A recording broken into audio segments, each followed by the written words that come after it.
তারা কিন্তু প্রায় 90% অ্যান্টি ইন্ডিয়া হয়ে গেছে। অ্যান্টি হিন্দু কথাটা বললো না, কিন্তু anti India, mark my point. এটা কিন্তু খুব ইম্পর্টেন্ট একটা ডিফারেন্সিয়েশন। তো আমার যেটা মনে হয়েছে যে অবভিয়াসলি বাংলাদেশের যে স্টুডেন্ট আন্দোলনটা হয়েছিল এবং তার পরবর্তী যে ঘটনাগুলো ঘটেছে সেটা আমরা সকলে জানি, এবং তার ফলে যে একটা মানে মোহাম্মদ ইউনূসকে একটা ঢাল করে যে ফান্ডামেন্টাল শক্তির একটা উত্থান হয়েছে এই সম্বন্ধে কোনো সন্দেহ নেই।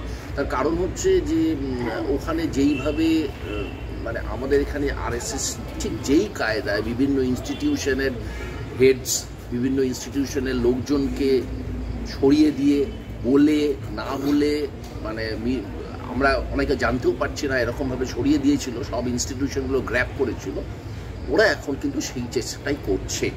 মানে ইউনূস হ্যাজ নো পাওয়ার আমার মতে। মানে ওইখানে কিন্তু জামাত বা এই ইসলামিক সংগঠনগুলো এই কাজটা করছে। আরেকটা ইম্পর্টেন্ট ডাইমেনশন হচ্ছে আমেরিকান পলিটিক্স। সেটা হচ্ছে যে একটা জিনিস বুঝতে হবে, এই তুলসী গাবার্ড কিন্তু একজন একনিষ্ঠ ইসকনের মানে মেম্বার, মানে she is quite active ISKCON member Tulsi Gabbard, এবং শি ইজ ইন মানে in a very important position in Trump cabinet, in Trump administration. কিন্তু এখনও ট্রাম্প সরকারিভাবে মানে ক্ষমতায় নেয়নি, এখনও বাইডেন জামানা চলছে।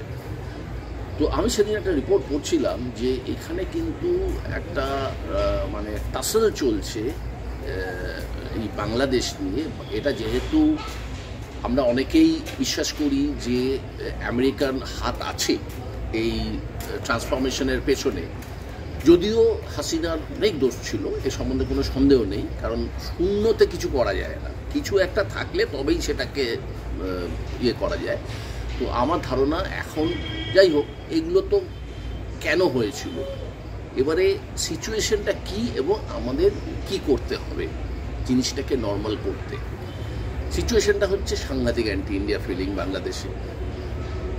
পশ্চিমবঙ্গে বা ভারতবর্ষের সিচুয়েশনটা হচ্ছে সাংঘাতিক অ্যান্টি বাংলাদেশি অ্যান্ড সাংঘাতিক অ্যান্টি মুসলিম ফিলিং। তো আন্ডার দ্য সার্কামস্টান্সে আমরা এটা কিন্তু খুব সূক্ষ্ম জায়গা, এটা খুব টাচি জায়গা। আমরা যদি বাংলাদেশের হয়ে বেশি গলা ফাটাই সেটা কিন্তু মানে বাংলাদেশের পক্ষে সেটা একটা স্ট্র্যাটেজিক মিস্টেক। মানে আমরা সবাই জানি কি হচ্ছে, সেটা একটা স্ট্র্যাটেজিক মিস্টেক। আবার একেবারে চুপ করে বসে থাকলে মনে হবে যে জিনিসটা আমরা বাংলাদেশকে নিয়ে মিডিয়া যা প্রচার করছে সেটাই ঠিক। কিন্তু আমার মত হচ্ছে সত্যিটা কি ঘটনাটা ঘটছে এটা আমরা যতটা সম্ভব লেখার মাধ্যমে হোক, ভিডিওর মাধ্যমে হোক, মিটিংয়ের মাধ্যমে হোক, সত্যিটা কি ঘটছে সেটা লোকের সামনে তুলে ধরা। এবং মানে কি বলবো, আমাদের এখানে যে এই অ্যান্টি মুসলিম অ্যান্টি বাংলাদেশ ফিলিংসটা যেন বিজেপি কোনোভাবেই তাদের নিজেদের ফায়দায় নিয়ে আসতে পারে, এটা হচ্ছে আমার প্রিলিমিনারি বক্তব্য। এবার একটু বর্ণালী বলুক, তারপরে দরকার হলে আমি আবার ফিরে আসবো।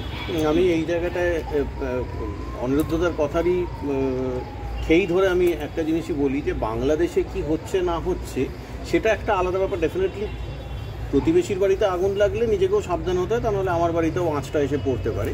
কিন্তু আমাদের কাছে সবথেকে ক্রিটিক্যাল যে ব্যাপারটা সেটা হচ্ছে এই বাংলাদেশের কিছু ঘটনা বা ধরে রাখুন ইসরায়েলের বা প্যালেস্টাইনের কিছু ঘটনা বা কোনো জায়গায়, মানে সেটা গুয়াতেমালাতেও হতে পারে কোনো ঘটনা, সেই ঘটনাটাকে কেন্দ্র করে আমার দেশেতে, আমার রাজ্যেতে কিছু লোক গণ্ডগোল পাকানোর চেষ্টা করছে। মানে এটা আমি শুধু বাংলাদেশ বলে বলছি না, এটা তো হতে পারে যে হন্ডুরাসে কিছু ঘটনা ঘটছে, হনুলুলুতে কিছু ঘটনা ঘটছে, সেইটাকে কেন্দ্র করে, যেমন হয়েছেও কিছুদিন আগে ক্যানাডাতে মন্দিরেরও আক্রমণ হয়েছে, সেটার জন্য ভারতবর্ষে কিছুটা টেনশন তৈরি হয়েছে। আজকে তুমি তো দেখছোই যে শুভেন্দু অধিকারী কী রকমভাবে গরম গরম ভাষণ দিয়েছে। এরপর তুমি বলো। আমার কথাটা হয়তো তোদের সাথে মিলবে না। আজকে আমি কিছুদিন আগেই প্যালেস্টাইনে গণহত্যার বিরুদ্ধে কথা বলেছি। 91 সালে ইরাকের যুদ্ধের বিরুদ্ধে কথা বলেছি। অতএব আমার নিজের দেশে মুসলিমদের ওপর অত্যাচারের বিরুদ্ধে আমি কথা বলি। অতএব পাশের দেশে সংখ্যালঘুদের ওপর যদি কোনো অত্যাচার হয় তাহলে নিশ্চয়ই আমি কথা বলি। না, এই জায়গাটা আমি একটু তোমাকে কাউন্টার করছি। তুমি কথা বলেছো, তুমি প্রতিবাদ করেছো, কিন্তু তার মানে এইটা নয় যে তুমি ওখানে প্যালেস্টাইনে হোক বা ইরাকে হোক, সেখানে একটা আক্রমণ হয়েছে, তার প্রতিবাদ জানাতে তুমি প্রতিবাদ করেছো, কিন্তু সেটার বিরুদ্ধে তুমি এখানে কিছু লোককে আক্রমণ করছো বা এখানে কিছু লোককে খেপিয়ে তুলছো, অন্যকে আক্রমণ করার জন্য ইনসিস্ট করছো, সেটা আশা করি তুমি করোনি। না, আমি কথাটা শেষ করি। সেটা হচ্ছে যে জয় শ্রীরাম বলার অধিকার বাংলাদেশে একজনের আছে, ইসকন করার অধিকার আছে। ইসকনের সেই লোকটা চিন্ময় দাস সত্যিকারের সদস্য না, এটা আমার মাথা ব্যথা নয়। সে সদস্য হোক, সে সদস্য না হোক, বাংলাদেশের যে কোনো একজনের ইসকন করার অধিকার আছে। ইসকনের সঙ্গে সাম্রাজ্যবাদী শক্তির কি গোপন চ্যানেল আছে, সেটা যতক্ষণ না প্রমাণ হচ্ছে আমি এই ব্যাপারে কিছু বলতে পারি না। মায়াপুরের সঙ্গে আমেরিকার কি সম্পর্ক আছে আমি জানি না, আমি অনেক কিছু শুনেছি, কিন্তু সেটা নিয়ে আমাদের আলাপ আলোচনা করে কোনো লাভ নেই। মায়াপুরে আমি যাই বা তুই যাস, তাহলে এবার ব্যাপারটা হচ্ছে অনেক কিছু সন্দেহ হয়, কিন্তু যাই হোক আছে। এবার বিষয়টা হচ্ছে যে আবার বাংলাদেশেরও একটা লোকের জয় শ্রীরাম বলার অধিকার আছে। এখানে জয় শ্রীরাম নিয়ে যে রাজনীতিটা হচ্ছে, নিশ্চয়ই এটা হতে পারে, সেটা হচ্ছে যে ওখানে যারা জয় শ্রীরাম বলছে তাদের মধ্যে কেউ সেটা নিয়েও রাজনীতি করতে চাইছে, কিন্তু আমাদের এই বিন্দুমাত্র এই অধিকার নেই, আমাদের বিন্দুমাত্র এই অধিকার নেই যে এখানে জয় শ্রীরাম যখন নরেন্দ্র মোদী বলছে সেটা নিয়ে আমরা যখন প্রতিবাদ করছি। কারণ কেন করছি? জয় শ্রীরাম বলছি বলে না, করছি তার কারণটা হচ্ছে আর একটা লোককে সে আল্লাহু আকবার বলতে দেবে। যে লোকটা আল্লাহু আকবার বলছে তাকে বলছে তোমাকে জয় শ্রীরাম বলতে, এবং সে বলছে যে আমাদের দেশের স্লোগান হবে, আমাদের দেশের সংবিধানে জয় শ্রীরাম লেখা হবে। তো যেটা অনিরুদ্ধদা বললেন সেটা হচ্ছে যে ওখানে সাম্রাজ্য একটা মৌলবাদী উত্থান তো ঘটেছে, এটা নিঃসন্দেহ। ইউনূস আদালতের কাছে আবেদন জানিয়েছে সংবিধান থেকে বাঙালি জাতীয়তাবাদ কথাটা তুলে দিতে হবে। আরে যেটার জন্য তোরা বাংলাদেশ, তোরা সেই বাঙালি জাতীয়তাবাদ তুলে দিবি, ধর্মনিরপেক্ষতা তুলে দিবি, সমাজতন্ত্র তুলে দিবি। একটা সমাজতন্ত্র তুললে কি তুলি না, ধর্মনিরপেক্ষতা তুললে কি তুলি না, বাঙালি জাতীয়তাবাদ হচ্ছে তোদের মেরুদণ্ড, তার জন্যই তোরা জন্মেছিস। ভাষায় আন্দোলনটাই তো ভাষার বলছে বাঙালি জাতীয়তাবাদ তুলে দেবো। আমি বলছি সেটা হচ্ছে যে ইউনূস কোথায় এটা বুঝতে পারছেন না, নিশ্চয়ই বুঝতে পারছেন কি আমি জানি না। সেটা হচ্ছে যে এখন যেটা ঘটছে এরপরে কিন্তু বাংলাদেশে একটা সরকার পরিবর্তন, ওখানে এই আওয়াজটা এবার উঠবে, সেটা হচ্ছে ইউনূসকে দিয়ে হবে না। ইউনূস ভারতের জামাই হবে না। ওখানে যে 75 সালে যেরকম ওখানে এবারে করতে হবে হয় বিএনপি, কারণ এই চিন্ময় দাসকে তো অভিযোগটা তো প্রথমত এনেছিল বিএনপির কে একজন যেন ও রাষ্ট্রীয় মানে ইয়ের সম্মান নষ্ট করছে, পতাকার সম্মান নষ্ট করছে। হয় বিএনপি, না হলে আরো উগ্রবাদী কোনো। বিএনপি তো তবু একটা সংসদীয় গণতান্ত্রিক দল, যদিও সেটা একটা মৌলবাদী দল, কিন্তু আরো একেবারেই আরো উগ্রবাদী কোনো। মানে আমি বলতে চাইছি সেটা হচ্ছে যে আমেরিকার ডিপ স্টেট এখন কি করছে না করছে সেটা তো আমাদের নিশ্চয়ই আলাপ আলোচনার বিষয়। আবার এটাও আলাপ আলোচনার বিষয় যে চীন কি করছে না করছে। কারণ ভারতবর্ষর এই অধিকার আছে রাষ্ট্রসংঘে যাওয়া, যে কোনো দেশের আছে। ইরানের যেমন আছে ভারতবর্ষ নিয়ে কথা বলার, সেটা নিয়ে মোদী বলেছিল কেন তুমি বলবে, কেন বলবে না। আবার ভারতবর্ষেরও আছে, তাহলে ইউক্রেন নিয়ে বলার আমার অধিকার আছে। আমার মানে আমি কিন্তু আমার তোর কথা বলছি না, আমি ভারতের সরকারের কথাই বলছি। প্রতিটা দেশের তো পররাষ্ট্রনীতি আছে, এবং সে রাষ্ট্রসংঘেও তাদের অধিকার আছে যে আমি একটা অ্যাপিল করলাম যেটা ঠিক চলছে না। একাই আমেরিকা না করলে আর কেউ করবে না এরকম তো নয় ব্যাপারটা। একইভাবে চীন, তাহলে এবার ব্যাপারটা হচ্ছে এখানে চীন একটা কম্পিটিটিং ফোর্স, এবং সে আমেরিকার থেকে খুব কম যাচ্ছে এরকম নয়। বিভিন্ন দেশগুলোকে ঋণগ্রস্ত করার ক্ষেত্রে চীনের ভূমিকা এখন কম, ব্যাপারটা এরকম নয়। তো বিষয়টা হচ্ছে যে শ্রীলঙ্কার যে মানে যে ধ্বংসটা হলো সেটা চীনের সঙ্গে কোলাবোরেশনের মধ্য দিয়েই হলো। এবং বাংলাদেশও সেই পথেই হাঁটছে কি? বাংলাদেশ হাঁটছে, পাকিস্তান এই যে ইকোনমিক ইম্পেরিয়ালিজম যেই কথাটা চীন মানে বলে এসছে এতদিন আমেরিকার ক্ষেত্রে, ঠিক একই জিনিস চীন করছে, পাকিস্তানেও করেছে এবং আফ্রিকার বহু দেশে করেছে। এখন তো ওদের বেল্ট অ্যান্ড রোড পলিসি, যেটা রোড অ্যান্ড বেল্ট পলিসি, সেটা তো হচ্ছে যে একেবারে সরাসরি। এবং সব থেকে সমস্যাটা হচ্ছে কি, সেটা হচ্ছে যে আমেরিকাতে সরকার পরিবর্তন হয়, চীনের তো সেই সিন নেই, চীনের তো সেই স্কোপ নেই। চীনের বক্তব্য হচ্ছে গণতন্ত্র কি, মৌলবাদ কি, ক্লাইমেট কি, এগুলো আমরা দেখবো না। তুমি আমার সাথে, তুমি ক্লাইমেট ধ্বংস করো, গাছ ধ্বংস করো, গণতন্ত্র ধ্বংস করো, বাক স্বাধীনতা ধ্বংস করো, এটা তোমার ইন্টারনাল ম্যাটার। এইভাবে ওরা চালিয়ে দিচ্ছে, এইভাবে ওরা চালিয়ে দিচ্ছে। মানে কথাটা হচ্ছে যে আমি বলতে চাইছি যে নরেন্দ্র মোদীর কি সত্যি ইন্দিরা গান্ধী হওয়ার কোনো ক্যাপাবিলিটি আছে বা ইচ্ছা আছে? নেই তো। ওর তো ও তো একটা, আমি বলি মুচলেকা দেওয়া পার্টি। কাপুরুষ শব্দটা ব্যবহার করি না, কথাটা সেক্সিস্ট, কিন্তু ও তো আসলে একটা মুচলেকা দেওয়া পার্টি। ও তো ভীতু, ও চীনের সাথে সারেন্ডার করেছে, চীন যা চেয়েছে ও দিয়ে দিয়েছে। ও কারুর সাথে কোনো ঝামেলায় যাবে না। ওর ভারতবর্ষে যদি কোনো কারণে যুদ্ধ লাগে, ও অমিত শাহ পাত্তারি গোটাবে, হ্যাঁ, RSS এর লোকগুলো, ওরা যে মুচলেকা দেওয়া পার্টি হলো, তো ওদের যত কি বলে, আমরা বলি বাতেলা, হ্যাঁ, সাধারণ আমরা এইভাবেই তো কথা বলি, ওদের যত বাতেলা হচ্ছে মুখে, ওরা হিন্দু বাঁচাবে। আচ্ছা, শুভেন্দু অধিকারীকে কলকাতায় মিছিল করতে কে বললো? উনি মোদীকে গিয়ে বলুন যে এক্ষুনি সৈন্য পাঠান। ওরা তো হিন্দুদের জন্য, হিন্দুদের গার্জেন, গোটা পৃথিবীর হিন্দুদের গার্জেন, সৈন্য পাঠাতে মিটে যেত ঝামেলা। হ্যাঁ, ইন্দিরা গান্ধী তো সৈন্য পাঠিয়েছিল। সৈন্য পাঠাও। তুমি এখানে কলকাতায় মিছিল করছো, মনে হচ্ছে যে কলকাতার মুসলমানরা ওখানে দাসকে ধরেছে। কলকাতার মুসলমানরা তো চিন্ময় দাসকে ধরেনি, তাহলে ধরেছে ওখানে বিএনপির একটা লোক আবেদন জানিয়েছিল, অ্যাপিল করেছিল, অভিযোগ জানিয়েছিল, ইউনুস ধরেছে। তোমার তো কোনো, তুমি গোটা পৃথিবীর বাংলাদেশের হিন্দুদের গার্জেন, তুমি ওখানে যুদ্ধ না করে তুমি ওখানে সৈন্য পাঠাও, তারপরে আমরা ভেবে দেখতাম কি করবো না। তাহলে কথাটা হচ্ছে যে তোমার কোনো ক্যাপাবিলিটি নেই। তুমি কলকাতার রাস্তায় চেঁচিয়ে ভারতবর্ষে একটা দাঙ্গা বাজাতে চাইছো, ভারতবর্ষে সব মন্দিরের তলায় মসজিদ খুঁজছো, এই মসজিদের তলায় মন্দির খুঁজছো, হ্যাঁ, তাহলে এবার ব্যাপারটা হচ্ছে যে তোমাদের কাজটা হচ্ছে এইটা, ভারতবর্ষে একটা অস্ত্র, মানে আর্কিওলজিক্যাল সোসাইটিকে তুলে দিয়ে RSS কে বা এদেরকেই দায়িত্ব দিয়ে দেওয়া হোক।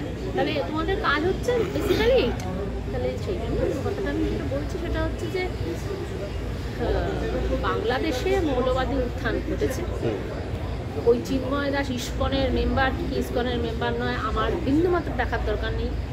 2 নম্বরটা হচ্ছে সংখ্যালঘুদের ওপর ওখানে কোনো অত্যাচার হয় না, এই কথাটা আমি মরে গেলেও বিশ্বাস করি, এবং সেটা বাড়ছে, ফলত এখানে সংখ্যালঘুদের ওপর মোদী আক্রমণ করে, ওখানে সংখ্যালঘুদের ওপর ন্যাচারালি বিষয়টা আরও বাড়তে থাকবে। ফলত এক্ষেত্রে যে দেশের সরকার মনে করছে সংখ্যালঘুদের উপর অত্যাচার বন্ধ করতে হবে, তারা রাষ্ট্রসংঘে যাক, আর শুভেন্দু অধিকারী ওখানে যুদ্ধ করবে, ঠিক আছে? আর সেটা না করে ভারতবর্ষে তোমাকে কিন্তু আমরা রেয়াক্ট করব। একটা জিনিস আমি একটু অ্যাড করি, অবশ্যই, যেটা বর্ণালী বলেছিল যে মোদির ক্যাপাবিলিটি নেই, শুধু তাই নয়, মোদি এই সংখ্যালঘু নির্যাতন নিয়ে বেশি কিছু ইন্টারন্যাশনাল রেসপেক্টে করতে গেলে ওর ওপরে একদম কাউন্টার আসবে যে তুমি এত এই 10 বছরে কি করেছো তোমার দেশে, এটা আসবেই আসবে, এবং সেটা মোদির ওইটুকু বুদ্ধি আছে ও বোঝার, যার জন্য ও এখনো এইটা নিয়ে ওদের চালাচামুন্ডাদের দিয়ে করাচ্ছে। এই যে শুভেন্দু অধিকারী কি আরো বাকি যে চালাচামুন্ডা ওদের দিয়ে করাবে, এটা অন্য ক্ষেত্রেও করে, ওই ক্ষেত্রে মোদি মানে নিজে কিছু বলে না, চালাচামুন্ডাদের দিয়ে ঝামেলা হয়। সুতরাং ওই ইন্টারন্যাশনাল ও ইউএনএ যাবে না, কারণ ও পুরোটাই ও এইখানটা মানে একটা আরেকটা কথা আছে, মানে মোদি একটা জিনিস ভালোভাবে জানে, এটা হচ্ছে একটা ফান্ডামেন্টাল ব্যাপার, মানে এই মৌলবাদীর ব্যাপারে ইকুয়েশনে, সেটা হচ্ছে যত মৌলবাদী উত্থান হবে বাংলাদেশে তত সুবিধা হবে বিজেপি। এই পয়েন্টটা ধরে আমি একটু অ্যাপিল করতে চাই সমস্ত গণতান্ত্রিক ফোর্সকে, যারা এখানে বিজেপির বিরুদ্ধে লড়াই করেছে, তাদেরকে এটা ভাবতে বলবো, সেটা হচ্ছে যে আমরা যদি বাংলাদেশে সংখ্যালঘুদের অত্যাচারটাকে অত্যাচার বলতে লজ্জা পাই, আমরা যদি কথাটাকে ঘোরানোর চেষ্টা করি তাহলে কিন্তু বিজেপি সুবিধাটা পাবে। বিজেপি কিন্তু দেখাবে যে আসলে রাজীব কিন্তু, বুঝতে পারছিস তো, ও তো আসলে ভেতরে ভেতরে ওর সঙ্গে মুসলমানদের যোগ করে। এটাই তো ওরা দেখাতে চায় যে ভারতবর্ষে যারা অ্যান্টি বিজেপি তারা আসলে মুসলমান, তারা আসলে জঙ্গি। ভারতবর্ষে উমার খালিদকে দেশদ্রোহী বলে ধরাটা যেমন না, চিন্ময় দাসকে আমি চিনি না, Chinmoy Das is equal to Umar Khalid আমি সেটাও বলছি না, কিন্তু যে কোনো সংখ্যালঘু ওখানে প্রত্যেকটা মানুষের মানে সংখ্যালঘু মানুষের জয় শ্রীরাম বলার অধিকার আছে। Yes or no? আমি বলছি আছে। জয় শ্রীরাম বললেই আমি শঙ্কিত হয়ে যাব, এটা তো নয়, এটা তো নয়। বিজেপি কিছু করবে না, কারুর জন্য কিছু করবে না, তুই করবি, রাজীব করবে, অনিরুদ্ধ দা করবে, আমি করবো, আমি প্যালেস্তাইনের একজন মানুষের জন্য করবো, আমি চিন্ময় দাস বা ওর যারা কি বলে অনুগামী তাদের জন্য আমি সংখ্যালঘুদের অধিকার। এখানে যদি কেউ আমাকে এসে বলতে যে না বাংলাদেশের সংখ্যালঘুরা বিরাট স্বর্গোদ্যানে আছে, আমি বলবো তর্ক করবো না, এই আলোচনাটা আপাতত বন্ধ। কারণ আমি ওই তর্কটা করে এখানে আগুন জ্বালাতে চাই না, কিন্তু কথাটা সেটা হচ্ছে যে এটা হতেই পারে না। আর যখন এরকম একটা উত্থান ঘটে যাচ্ছে, মৌলবাদীদের উত্থান ঘটে যাচ্ছে, ওখানে সংখ্যালঘুরা হয়েই যাচ্ছে। আগে ছিল ব্যাপারটা এরকম যে আমাদের দুর্গাপূজার জন্য মাত্র 1 ঘন্টা ছুটি দেয় বা 1 দিন ছুটি দেয়। এখন প্রশ্নটা আসছে কিন্তু এটা যে আমার পুকুরের মাছ মেরে দিয়ে চলে যাচ্ছে, তুলে নিয়ে চলে যাচ্ছে, এরপরে কিন্তু ঠিক বলো তো। হ্যাঁ, আমি একটুখানি মানে কাউন্টার বলবো না, আমি একটু একটা অ্যাড করি এই ব্যাপারে। সেটা হচ্ছে যে তুমি যেটা বলছো আমি তার সঙ্গে সম্পূর্ণ একমত। সংখ্যালঘুরা ডেফিনেটলি নিশ্চিন্তে নেই, সংখ্যালঘুদের ওপর অত্যাচার ডেফিনেটলি হচ্ছে। অত্যাচার সবসময় ফিজিক্যাল তা নয়, মানসিক অত্যাচার, অর্থাৎ ভয়ে ভয়ে থাকা, যেটা আমাদের পশ্চিমবঙ্গ ছাড়া বা কেরালা ছাড়া অন্যান্য স্টেটের মুসলিমদের মধ্যে হচ্ছে, বিশেষ করে উত্তর ভারতের মুসলিমদের। আজকে তারা ডেফিনেটলি প্রতিদিন ভয় ভয় থাকে যে এরপর কি হলো, এরপর কি। এবং ওই যে 70% যেটা উত্তরপ্রদেশের যে ভোট, যেটাতে বিজেপি জিতেছে, থ্রেট করে জিতেছে, আসবে না ভোটার, ভোট কেন্দ্র আসতে দেয়নি, মুসলিমদের আসতে দেয় না। ওখানে আমি একটা সেদিনে পড়ছিলাম, মানে একজনের একটা রিয়াকশন পড়ছিলাম, কারণ ওখানে যে মুসলিমরা থাকে তার মধ্যে একটা বিপুল সংখ্যক লোক যারা দিন আনে দিন খায়, তারা হয়তো অন্য কোথাও কাজ করে, একটা দিন ভোটের জন্য তাদের চলে যাওয়া মানে সেই দিনের রুজিটা তার বন্ধ। তো সেই সব লোকেরা হয়তো কাজে চলে গেছে।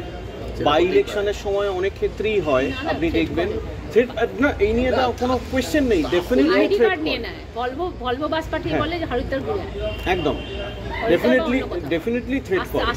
কিন্তু বাই ইলেকশনের সময় একটা প্যাটার্ন দেখা যায় যে সরকার পক্ষের যারা ভোটার তাদের ভোট দিতে যাওয়ার যে চারটা যে এন্থুটা থাকে, সেটা বিরোধী যারা রয়েছে তাদের সেই এন্থুটা থাকে না।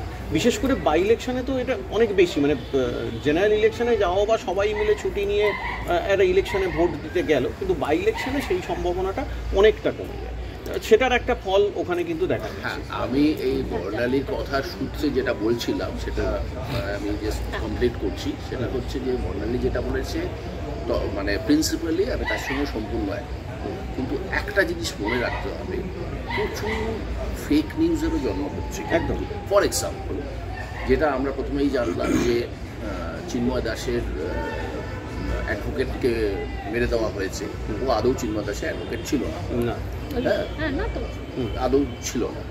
তো এরকম প্রচুর, মানে কারণ আমি ওই যার সঙ্গে কথা বললাম বাংলাদেশে আমার বন্ধুর সঙ্গে, তা বলছে যে বাংলাদেশ মিডিয়া রিপোর্ট সম্পূর্ণ উল্টো আর ইন্ডিয়ান মিডিয়া রিপোর্ট সম্পূর্ণ আলাদা। ট্রুথটা মাঝখানে কোথাও একটা আছে, যেটা আমরা হাতড়াচ্ছি, দু দেশের লোকরাই হাতড়াচ্ছে কোয়াইট ফ্র্যাঙ্কলি। বাংলাদেশে স্যানিটি ইনসেন লোক তো আছে, আমাদের মতো লোক তো বাংলাদেশে অনেক আছে, অনেক আছে। তাহলে বাংলাদেশে এত বড় মুক্তি আন্দোলন হতে পারে, হ্যাঁ, বিরাট ঐতিহ্য। তাদের যারা রিপ্রেজেন্টেটিভ, আমি তাদের যে রঙেরই পতাকা তারা বলতে, কারণ আমি সেই প্রশ্নটা আনছি না। দুদিন আগে একটা মিছিল হল, তাদের ব্যানারের সামনে হচ্ছে উকিলের হত্যার বিরুদ্ধে। না, সেটা কারা করেছে? বাংলাদেশের যারা এই জায়গাটা আরেকটু বোধহয় আমাদের ভয় পাচ্ছে বা আরেকটু আমাদের একটু তথ্য সংগ্রহ করতে হবে। এটা একটা জিনিস অনিরুদ্ধদা, এইটা বলে রাখি, এই সারা পৃথিবী জুড়ে এই জিনিসটা দেখা গেছে। যদিও পশ্চিমা দেশগুলো এর বিরুদ্ধে যথেষ্ট কঠোর ব্যবস্থা নেওয়া হয়, কিন্তু আমাদের মতো দেশগুলোয় সেই রকম ব্যবস্থা নেওয়া হয় না। এই মিডিয়া কিছু ওই সেন্সেশন তৈরি করার জন্য খবর খাইয়ে দেওয়া, খবর নয় গাল গল্প, সেটা আমরা সদ্য আরজিকর কাণ্ডেতে দেখেছি। এক্ষেত্রেও সেরকম হচ্ছে, প্রচুর গাল গল্প বাজারে ছড়িয়ে দেওয়া হচ্ছে এবং সেইটা করে গণতন্ত্রকে প্রভাবিত করা হচ্ছে। এই জিনিসটা আমরা 2014 সালের কিছুটা আগে থেকে একটু বেশি দেখতে পাচ্ছি, মানে বিজেপির উত্থান হওয়ার সময়টা থেকে ভারতবর্ষে এটা অতিরিক্ত দেখতে পাচ্ছি। সেটাই কিছু গল্প ছড়িয়ে দেওয়া হচ্ছে। আমি সেটাই বলতে চাইছি যে আমাদের এটা সম্বন্ধেও কেয়ারফুল থাকতে হবে যে আমাদের ন্যারেটিভটা যেন এই যে মানে আগে মিডিয়া শুধু খবর প্রকাশ করত, এখন মিডিয়া ন্যারেটিভ সেট করার চেষ্টা। সত্যি খবরটাও কিন্তু ও যেটা বলেছে সেটা আমাদের স্ট্যান্ড হবে, কিন্তু সত্যি খবরটাও কিন্তু সঙ্গে সঙ্গে আমাদের জানাতে হবে। একদম। তা না হলে মানে আমরা একটা টাইমে কাম যখন আমরা মানে যারা এই মিথ্যে খবরের উপর বেস করে আরজিকর আন্দোলন করেছিল বা সন্দেশখালী আন্দোলন করেছিল, আমরা আমাদের কিছু ফেস লস হতে পারে তখন, মানে হয়তো এমন কিছু সত্যিটা বেরিয়ে এলো যেটা তখন আমরা সেটাকে নিয়ে খুব উৎসাহ দেখিয়েছিলাম বা মানে আমরা কথা বলেছিলাম। সুতরাং বাংলাদেশের পরিস্থিতিটা খুবই ফ্লুইড, এখানে ফান্ডামেন্টালিজমের উত্থান হচ্ছে এ সম্বন্ধে কোনো সন্দেহ নেই, এখানে সংখ্যালঘুরা ভীষণ ভয়ে আছে এ সম্বন্ধে কোনো সন্দেহ নেই। But at the same time আমাদের যতখানি সম্ভব নিজেদের রিসার্চ করে ওখান থেকে সত্যি ঘটনাগুলোকে, সেটা যেই সত্যিই হোক, সেটা সংখ্যালঘুদের ওপর নির্যাতনই হোক বা সংখ্যালঘু নির্যাতনের ব্যাপারে কোনো ফেক নিউজই হোক, দুটোই আমাদের তুলে দিতে হবে। হ্যাঁ, কিন্তু আমি মানে নিঃশর্তে এই কথাটা বলবো, প্রথমত সেটা হচ্ছে যে বাংলাদেশে সংখ্যালঘুরা ভয়ে আছে, তাদের ওপর অত্যাচারটা আমাদের দেশ থেকে বেশি না কম আমি সেই তুল্যমূল্য বিচারে যাব না, প্যালেস্তাইনের থেকে কম না বেশি সেটা তো চোখেই দেখা যাচ্ছে যে অনেক কম। কিন্তু প্রথমত নীতিতে আমাকে এটা বলতে হবে যে আমি আগে ভেবে দেখব তারপরে আমি তার নিন্দা করব, তা না। বাংলাদেশে মৌলবাদী শক্তির উত্থান ঘটছে, ইউনূস আর কতদিন থাকবে এটা সন্দেহ। এরপরে ইউনূসের জায়গা আরও কোনো শক্তিশালী শক্তি নেবে কিনা, যেটার ফায়দা আবার মোদি তুলবে। আর এখন আবার চীনও তোলার চেষ্টা করছে, আমেরিকাও তোলার চেষ্টা করছে, সবাই তোলার চেষ্টা করছে। ফলত বিদেশি শক্তিরা তারা তুলবে, মোদিও তুলবে। আমাকে অ্যাজ আ নাগরিক আমি প্যালেস্তাইনের বিরোধিতা করি, আমি ওটারও বিরোধিতা করি। আমি এরকম বলতে রাজি নই, সেটা ওখানে সবাই আনন্দে। যাই হোক, একদম শেষে কিন্তু একটাই কথা আমি আরেকটা বলতে চাই, সেটা হচ্ছে যে একটু আমাদের তাকিয়ে থাকতে হবে ট্রাম্প আসার পরে বাংলাদেশের পলিটিক্যাল ইকুয়েশনটা ট্রাম্প কিভাবে, ট্রাম্প অলরেডি এর বিরুদ্ধে বলেছে, ইউনিসেফ। হ্যাঁ, যাই হোক, আমাদের একটা খুব মানে ইন্টারেস্টিং জায়গা আসবে আর কি। ট্রাম্প অলরেডি বলেছে। আমাদের এখানে আজকেই শেষ করতে হবে, পাকিস্তানের সঙ্গে একটা রুট হয়েছে না সমুদ্রে। হ্যাঁ, আমাদের এখানেই শেষ করতে হবে। আমরা শুধু ভারতবর্ষের নাগরিক হিসেবে প্রতিবেশী দেশে গণতন্ত্র ফিরে আসুক, সেখানে হ্যাঁ সেটা তো আলাদা ব্যাপার, কিন্তু প্রতিবেশী দেশে গণতন্ত্র ফিরে আসুক এটা আমরা চাইবো। যেমন সেই সঙ্গে ওই দেশে সমস্ত ধর্মের মানুষ যাতে শান্তিতে বসবাস করতে পারে, এই পরিস্থিতি আবার ফিরে আসুক, এইটা আমরা